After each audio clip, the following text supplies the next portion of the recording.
Bom dia, obrigada por aguardarem. Temos mais pessoas se conectando, mas acho que nós podemos começar. Já estamos com bastante gente aqui na sessão do Brasil. Sejam todos muito bem-vindas e bem-vindas a essa sessão que apresentará os resultados do Brasil da pesquisa Riscos de Pessoas, ou People Risks. É uma pesquisa global conduzida pela Mercer Marsh Benefícios, em mais de 70 países e que teve a participação de um pouco mais de 1.300 organizações.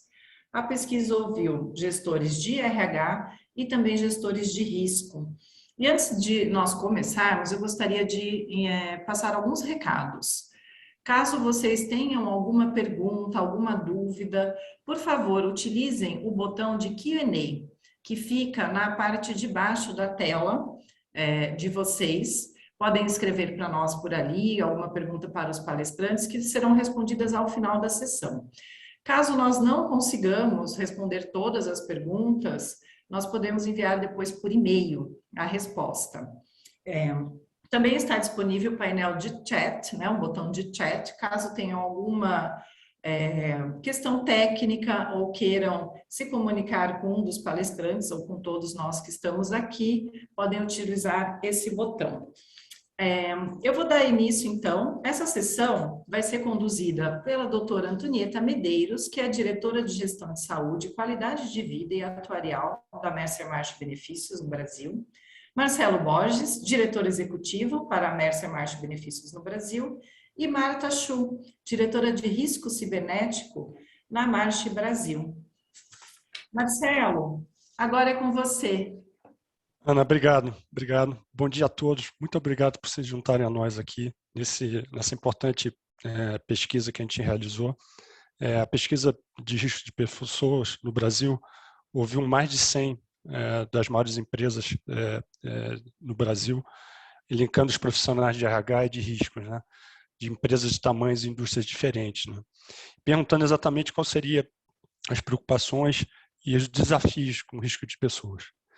E esses riscos estão organizados em 5 pilares, né? Saúde e segurança, governança e finanças, digitalização acelerada, risco ambiental e social e práticas de talentos. No Brasil, o estudo identificou um ranking de 10 principais riscos, né? Como podemos ver nesse quadro comparativo.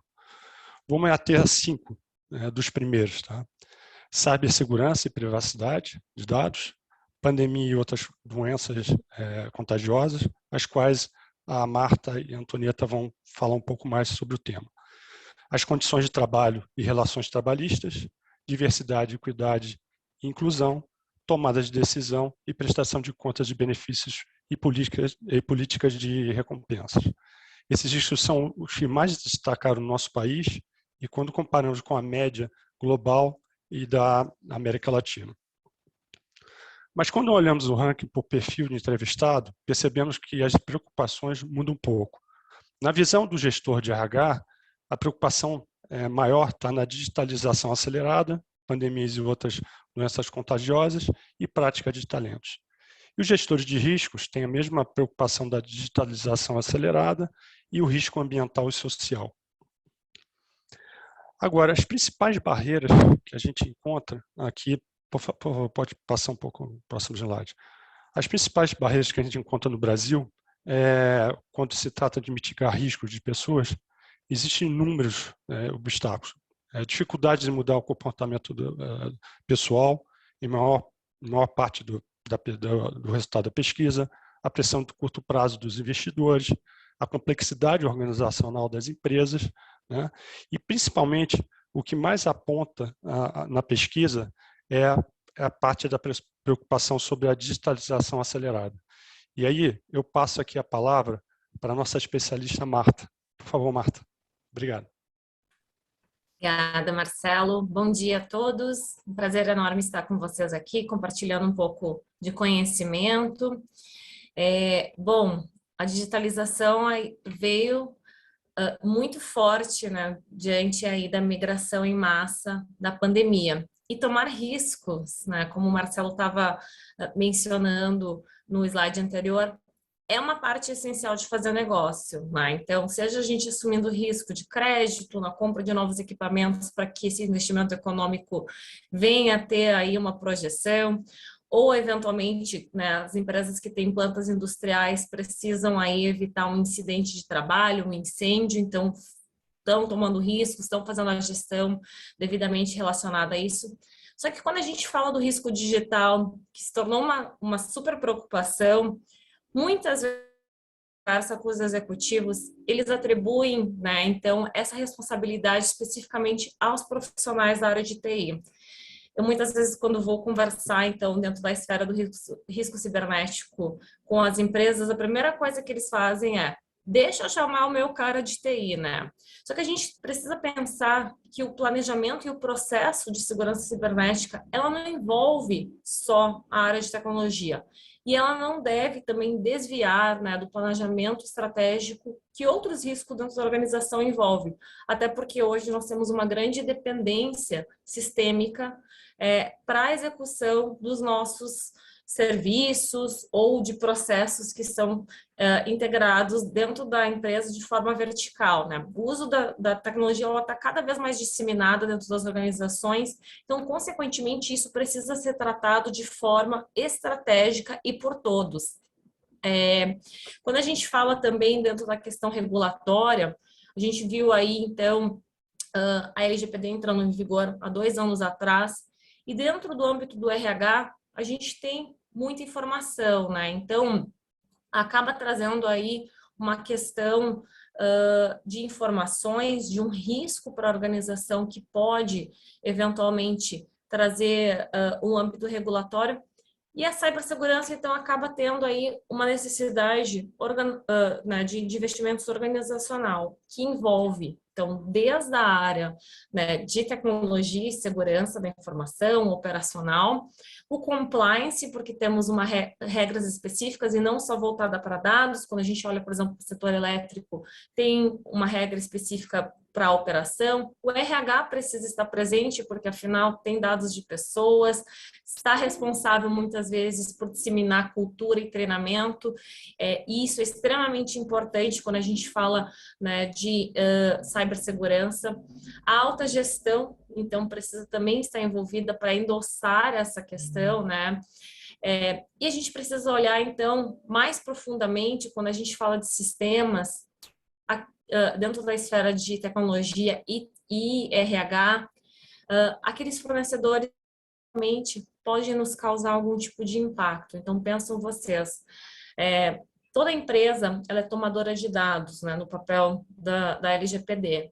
Ela faz a captação de informações, então, dos seus colaboradores, e, eventualmente, ela passa para empresas terceiras como o plano de saúde, aquela empresa que faz, então, o processamento de pagamento da folha, ou um parceiro de benefícios, essas informações. A gente precisa começar a determinar se esses parceiros também estão seguros, porque eles podem trazer um risco que não está sendo visto à organização.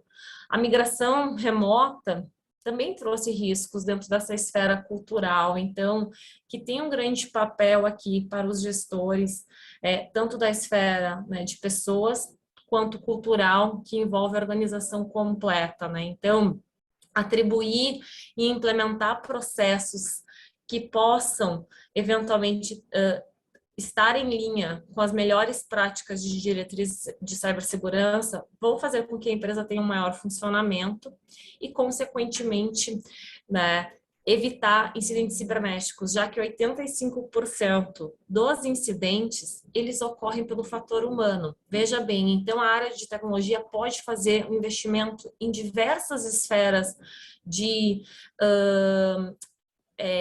ferramentas como antivírus, multifator de autenticação, aplicar aí, né, então, barreiras que evitem com que o crime cibernético se torne factível. Mas de nada isso vai adiantar se a gente não tiver o envolvimento das pessoas. Então, pessoas são extremamente importantes e essa disseminação cultural é enorme em termos de impacto que pode trazer para a organização.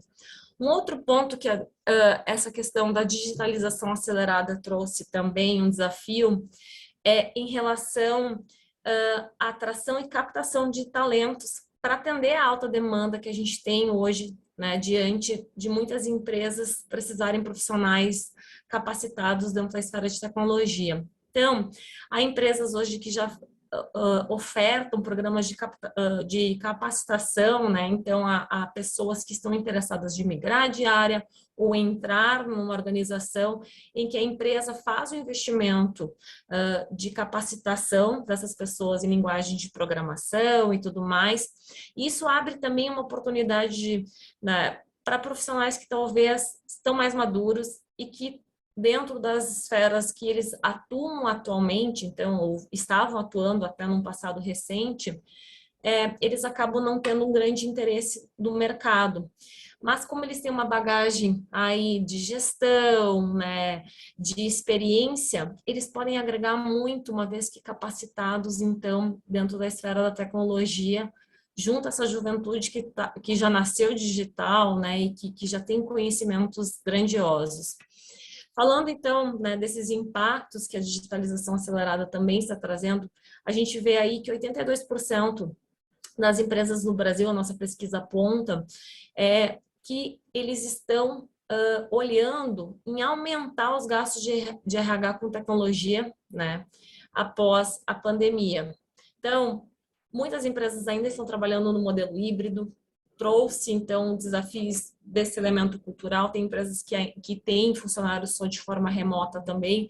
Então, consequentemente, trouxe algumas questões que precisam ser disseminadas juntamente com um comitê estratégico para que a gente consiga acompanhar essa mudança, né? Então, em relação a isso, os empregados, né, os colaboradores, de modo geral, eles estão sentindo uma certa carência em relação a acompanhar essas expectativas e tratar com agilidade o que os avanços de cibersegurança trazem e que precisam ser disseminados de uma forma ampla. Aninha, se puder trocar o slide, por favor. E um fato que a pesquisa também aponta e que, de verdade, aqui me chocou bastante. Olha, gente, eu trato com incidentes cibernéticos no meu dia a dia, tá?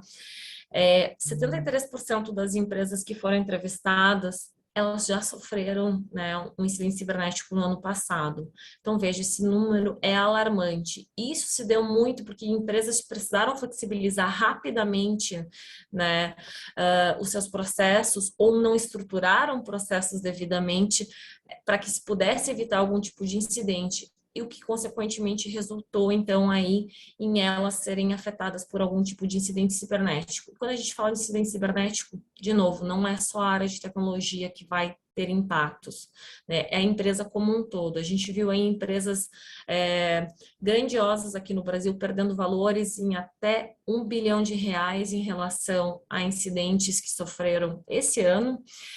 Mas o impacto ele é muito além, né, da perda financeira ou da perda relacionada à área de tecnologia. É um impacto que abala colaboradores frente à confiança que a empresa tem, né? Então, na questão reputacional, de ir ao cliente, evidenciar que tem uma robustez na organização.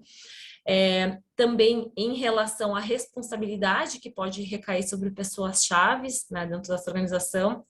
E traz também uma questão regulatória, que a gente já mencionou anteriormente. Então, 40% das empresas, elas estão olhando aí para melhorar a sua higiene cibernética. E higiene cibernética é muita coisa, né? É um investimento em processos, políticas, né, práticas, que envolve treinamento, é investimento em ferramentas, é um investimento numa mudança cultural. E a tecnologia não vai embora, pessoal. Então, a gente precisa começar a pensar uma estratégica que vai ser disseminada na organização como um todo, né? Então, elas precisam vir a implementar isso para que tenha um melhor alinhamento entre as áreas de negócios, entre a área de pessoas e a área de tecnologia, para que isso possa ser feito de forma estratégica.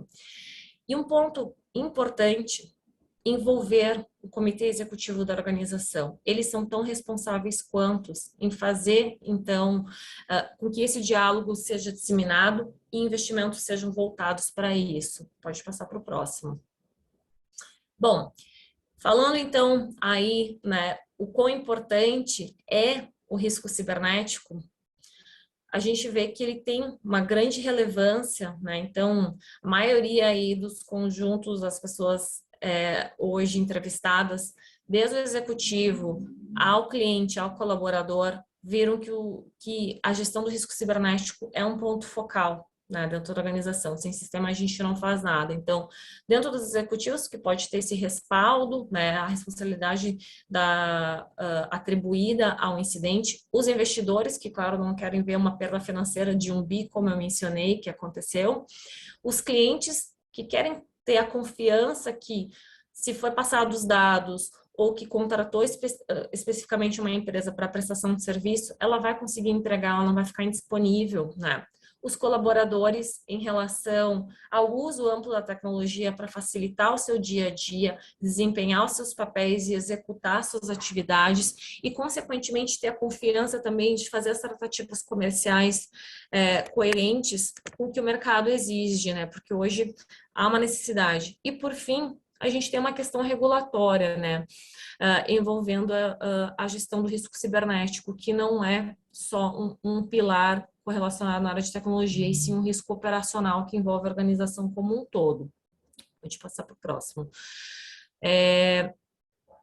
Quando a gente fala, então, da responsabilidade dos papéis, né, em relação à gestão do risco, então, esses papéis, eles estão distribuídos dentro, né, desde o conselho à esfera que envolve o colaborador, né? Então, hoje, se a gente pensa da segurança, né, cibernética em relação a dados, já tem, inclusive, a necessidade da contratação ou da nomeação de uma pessoa que é o encarregado de dados ou de PO dentro de todas as organizações, né? Então, diante do uso amplo, né, de tecnologia, o tema de cibersegurança ele se tornou extremamente abrangente. Então, ele envolve desde o conhecimento técnico, né, então, da ciência da computação, a questão de regras e regulações, ao arcabouço financeiro e também em relação à pessoa. Então, a gente precisa ter aí uma estrutura que envolve a segurança organizacional, tratando da esfera de segurança e abrangendo equipes, colaboradores, fornecedores, né, avaliar os riscos que a organização tem internamente, tá? E fazer um planejamento de tratamento, definir quais são os potenciais em relação ao impacto, né?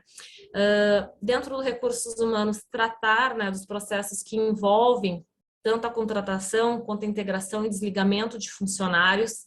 Eu já soube de incidentes que aconteceram porque, apesar do funcionário ter sido desligado ou ter se desligado da organização, o login dele continuava ativo, né, com acesso remoto, então, consequentemente, essa pessoa poderia causar algum tipo de dano. A organização ia acontecer um dos incidentes que a gente tratou aqui na Marche, né, em resposta a um impacto.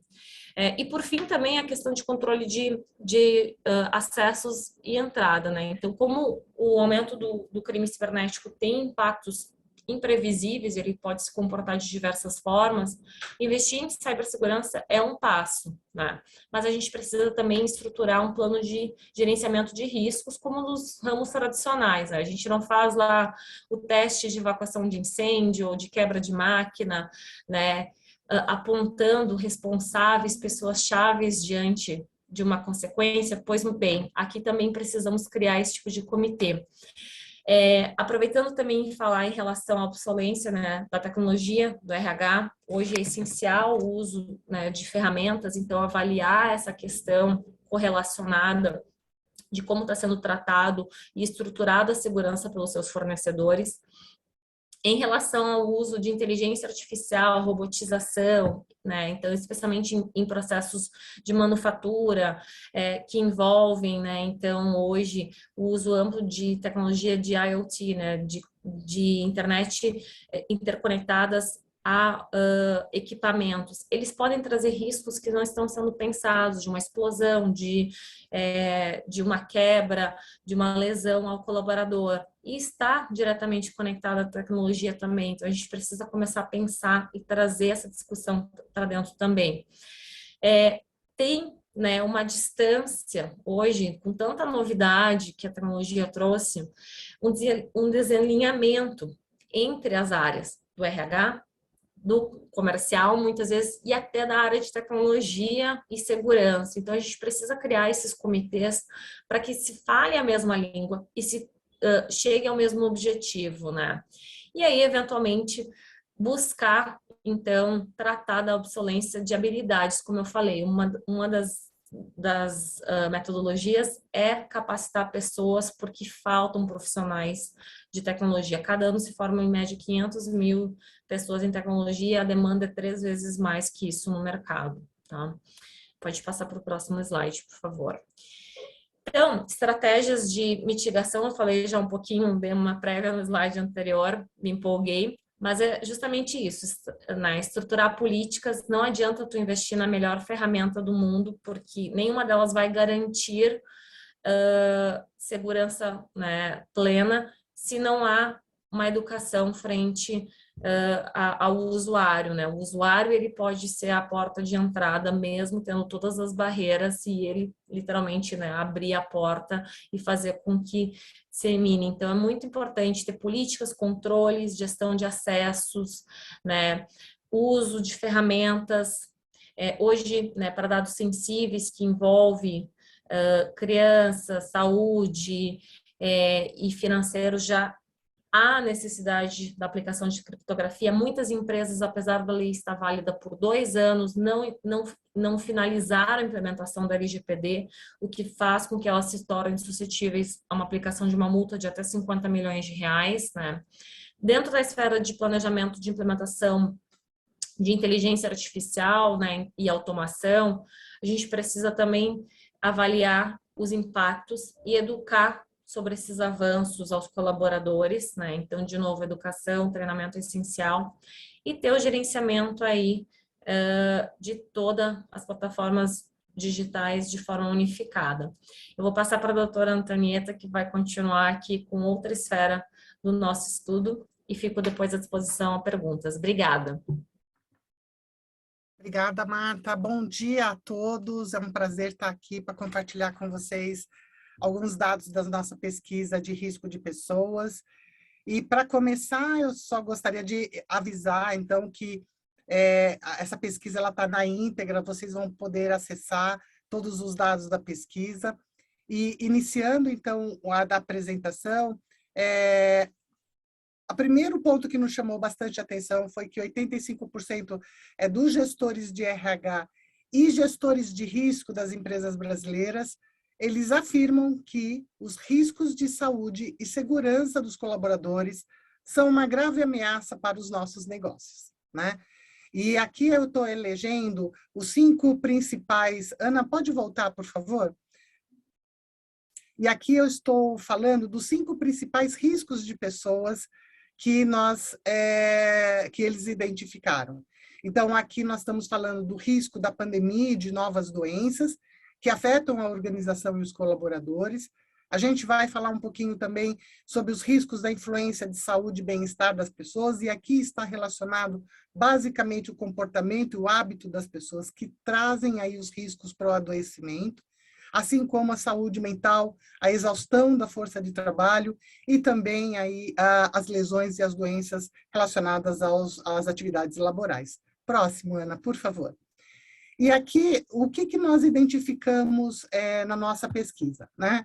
A pandemia, ela trouxe, aí ela impulsionou muito as organizações para o mapeamento de risco dessa população e pensar um pouquinho mais profundamente de como a saúde e segurança pode afetar os negócios se nós não criarmos estratégias específicas para minimizar esses riscos, em detrimento à proteção dos colaboradores e também na manutenção dos nossos negócios. Nós identificamos aqui na pesquisa que a pandemia ou as doenças contagiosas, ela continua sendo uma preocupação para esses gestores, tanto de RH para o gestor de risco, né? E 78%, ou seja, de 8 a cada 10 empresas, ela tem esta preocupação, né? São 2 pontos percentuais acima da média global, mostrando que as nossas empresas têm uma preocupação. E um ponto aqui que eu gostaria de chamar a atenção é que, de fato, quando se pergunta quando as empresas estão preparadas para fazer a gestão desse risco, a gente identifica que 49% dessas empresas ainda dizem que não estão tão preparadas para o manuseio e a gestão do risco das doenças contagiosas e da própria pandemia, né? Do mesmo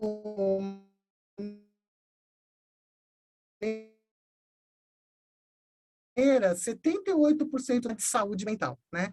Só correlacionando um pouco com os nossos índices globais, nós estamos a 8% acima dos índices globais, né? Então, mostrando que a saúde mental é um ponto preocupante. E a pandemia mostrou, escancarou esse problema para nós aqui, com a exacerbação da deteriorização da saúde mental das pessoas, ou seja, as pessoas estão sofrendo mais de ansiedade, estão sofrendo mais de estresse, depressão, vícios e outros fatores, né? Só para colaborar com isso, a Organização Mundial de Saúde, ela apontou que a prevalência de ansiedade e depressão no mundo durante esse processo da pandemia aumentou 25%. E aqui no Brasil não foi diferente. Então, a gente também identificou isso em uma outra pesquisa, como Health on Demand, que nós fizemos em 2021, e nós presenciamos que 1/4 dos nossos colaboradores assinalavam estar passando por problemas relacionados à saúde mental. Os impactos dos transtornos mentais, sem dúvida nenhuma, todos nós já ouvimos falar várias vezes, né, tanto para o indivíduo como para a organização, no reflexo da produção, no reflexo dos processos por invalidez, entre outros aspectos. Mas o que eu gostaria de colocar aqui é uma preocupação em relação de como nós estamos tratando este assunto, né? A preocupação aqui é de achar que esse problema é um problema lá do passado e que as ações que nós estamos fazendo já, ou que já nós conseguimos desenvolver para os nossos colaboradores, são o suficiente para minimizar o risco. E não são, né?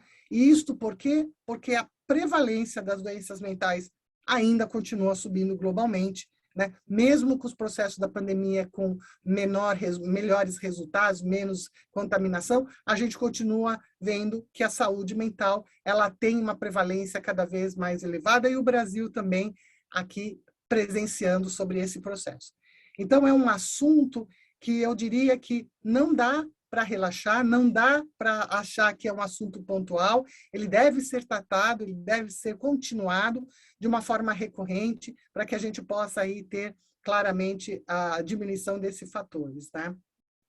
Da mesma forma, quando a gente olha para os processos de exaustão da nossa força de trabalho, 76% das empresas relatam que esse tema é muito relevante, né? E, sem dúvida nenhuma, a exaustão, assim como a saúde mental, trazem, né, consequências individuais e para nossas organizações importantes, né? Para vocês terem a noção da importância desse fator, né? Nós temos uma pesquisa global de talentos que foi recém também lançado agora há pouco tempo, e ela mostra que aqui no Brasil, 85% dos RHs dizem que estão em risco de burnout. Ou seja, né, a exaustão dos seus colaboradores, o estresse ocupacional, aí sendo um fator importante, né, na manutenção das nossas atividades, dos nossos negócios, né? E quando a gente olha na nossa pesquisa um pouco mais aprofundada, quais são as gerações mais afetadas, a gente vê que são as gerações Z e Y, que tem aí um risco de 89%. Portanto, se a gente negligenciar esses cuidados, as consequências são muito parecidas com a saúde mental e afetam um desequilíbrio entre a vida pessoal, a vida profissional das pessoas, né? As dificuldades em estar lidando com prioridades, o risco de erros, o risco de acidentes, né? A exacerbação de outras lesões pré-existentes, ou seja, esse ponto ele é extremamente danoso do ponto de vista individual e para as organizações, podendo acarretar aí problemas financeiros, né, problemas legais, né, e assim como a Marta acabou de falar, né, as consequências reputacionais também das empresas podem ocorrer. O próximo slide, por favor, Ana. E quando nós perguntamos aqui, né, quais são os principais desafios né, enfrentados para mitigação desses riscos que nós estamos apontando aqui, né?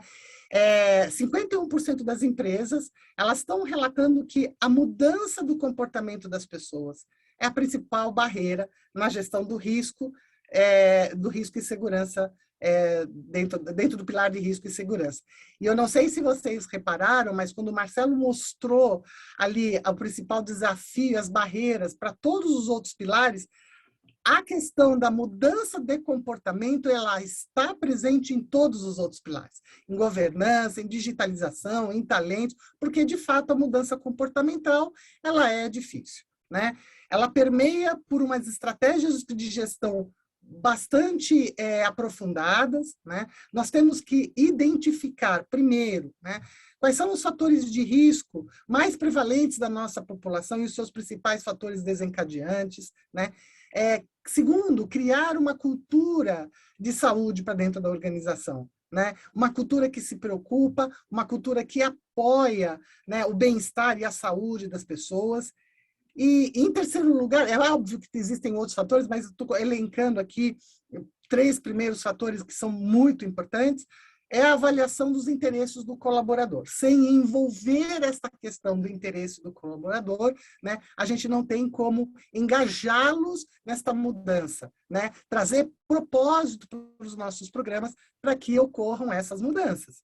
Então, é fundamental que a gente persiga esses 3 passos inicialmente, para que a gente possa aí proporcionar alguma mudança dentro desse nosso comportamento, e aí sim conseguir mitigar esses riscos, né? Vou voltar um pouquinho de novo na pesquisa global de talentos que nós tivemos. Nós também identificamos que 50% dos RHs dizem que o investimento em saúde e segurança são pontos focais, são pontos de prioridade para as organizações, né? E um ponto que nós queremos colocar aqui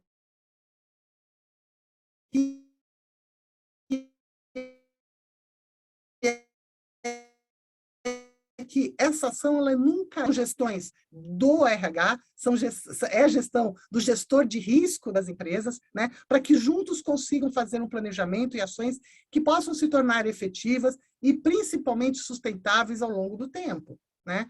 Investir em programas, em benefícios que auxiliem aí principalmente o gerenciamento do risco de adoecimento, né, o risco à saúde das pessoas, com certeza pode proporcionar uma força de trabalho, né, os nossos colaboradores mais engajados, mais energizados, né, aí dispostos, né, a acompanhar o crescimento e o sucesso futuro que as nossas empresas, nossas organizações exigem, tá? Então, aqui eu trouxe para vocês 3 grandes slides que mostram aí, focando os riscos na saúde e segurança. Como eu disse lá no início, vocês poderão ter acesso à íntegra da nossa pesquisa, né, que tem outros indicadores relacionados a esses 5 fatores que eu acabei de falar aqui, mas o nosso recado é principalmente esse, né? Então, olhar para a saúde, olhar para os programas de uma forma mais efetivos e sustentáveis, avaliando os riscos desses fatores, tentar criar uma cultura para que a gente possa minimizar, né, os fatores de risco dessa mitigação, que é a alteração do comportamento das pessoas, ok? Marcelo, devolvo para você, então. Obrigada. Obrigado, Antonieta. Obrigado, Marta. Muito interessante as informações aqui da pesquisa. Esse ponto que você colocou muito bem, essa não é uma jornada do RH, nem é uma jornada da área de riscos. É uma jornada em conjunto, né? Onde a gente vai identificar os riscos, vai analisar a questão de avaliar, analisar, responder e controlar, e monitorar e revisar tudo que a gente encontra de riscos. E quando a gente coloca aqui, esses são os desafios, mas tem muita oportunidade, que a gente vai ter a questão de retenção, a questão de melhoria de produtividade, tudo que a gente colocou aqui tem um potencial enorme que a gente pode estar trabalhando em conjunto com vocês. Então, obrigado pela participação de todos. É uma honra estar com vocês aqui e a gente abre aqui para perguntas. Obrigada, Marcela, Antonieta, Marta. Nós recebemos algumas perguntas, não teremos tempo de responder a todas, mas antes de eu lê-las, eu gostaria de colocar aqui na tela uma Uma pergunta, né? Se todos que estiverem participando puderem colocar, se gostariam que nós pudéssemos juntos aí analisar esses riscos de pessoas que podem estar afetando a sua empresa. Nós vamos fazer um contato, então, com quem colocar que gostaria, assim, de ter um contato da Mercer March Benefícios. E também da área de riscos cibernéticos, com certeza, que é um desafio hoje para todas as organizações. Vou aguardar mais um segundo. Obrigada. Nós temos aqui algumas perguntas, então eu dividi por conta do tempo. Marta, chegou uma pergunta da seguinte forma: por onde as empresas podem começar a melhorar a segurança cibernética? Bom, vamos lá. Como eu mencionei, né, durante aí os slides, o risco cibernético, ele precisa ser pensado de uma forma estratégica, assim como os riscos tradicionais. Então, não é só o investimento em ferramentas de proteção que vai garantir isso. A minha sugestão é que se forme um comitê, né, então, na organização, para que possa se avaliar quais são os principais impactos que estão atrelados ao risco cibernético. Antes disso, se construa um plano que envolve políticas em relação de como é estruturado, resposta também, né, de como agir diante de uma consequência. E muitas empresas fizeram parcialmente isso voltado para a esfera de dados por conta da obrigação que a LGPD trouxe, mas não fizeram para a esfera operacional, tá? Então, consequentemente, a gente precisa olhar a fotografia como um todo. E de verdade, a gente pode aqui, no meu dia a dia, eu olho, né, para a gestão de risco e tem muita coisa simples a ser feita, mas que ela dá uma dimensão e um olhar completamente diferente através da implementação de um processo de que esse risco pode ser reduzido dentro da organização e os impactos minorizados também em relação a isso. Então, acho que um bom passo é por aí, a gente pode ajudar, tá? Perfeito, Marta, obrigada. Antonieta, tem mais de uma pergunta, mas acho que por conta do tempo eu vou colocar uma e as demais a gente depois envia diretamente para quem fez a pergunta. O modelo híbrido de trabalho parece se consolidar aí na atual realidade do Brasil. Como gerir esses riscos de saúde, incluindo o risco ocupacional neste modelo de trabalho? Perfeito, obrigada.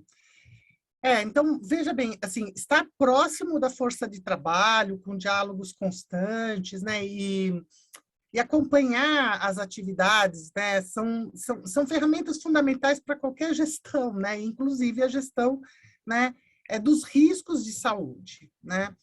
A gente entende que, olhando um pouco com o que a gente aprendeu com a pandemia, né, a gente viu que as ferramentas digitais, elas se mostraram bastante efetivas, né, na gestão da saúde, nessas fases mais críticas que nós tivemos na pandemia, né, identificando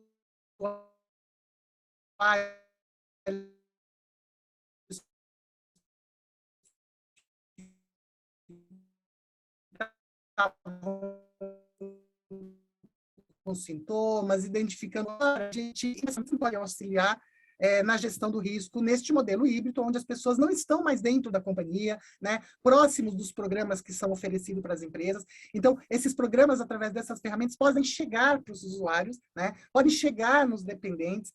Então, talvez essas ferramentas elas sejam uma forma interessante de, primeiro, mapear risco através de perfil de saúde, né, trazer aí um engajamento para o seu colaborador nos temas que a empresa entende que é importante, naquele risco que ela identificou que ela precisa trabalhar. Então, focar com comunicação, com orientação, com formas de engajar essas pessoas, né, nos temas que elas identificam, né.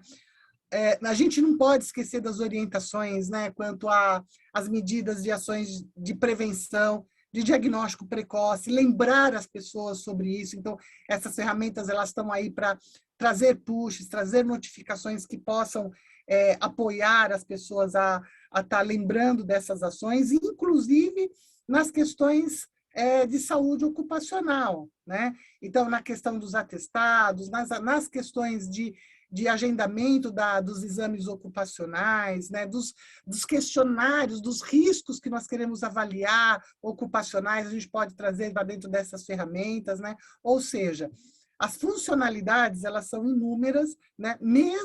E são efetivas mesmo com o funcionário mais distante da empresa, né? O importante é que a gente leve em consideração o que a Marta também falou, né? Na questão da segurança da tramitação desses dados. Então, é sempre muito importante buscar ferramentas que trazem essa segurança, né? E um outro ponto também, só linkando um pouco agora com o que a Marta falou, né?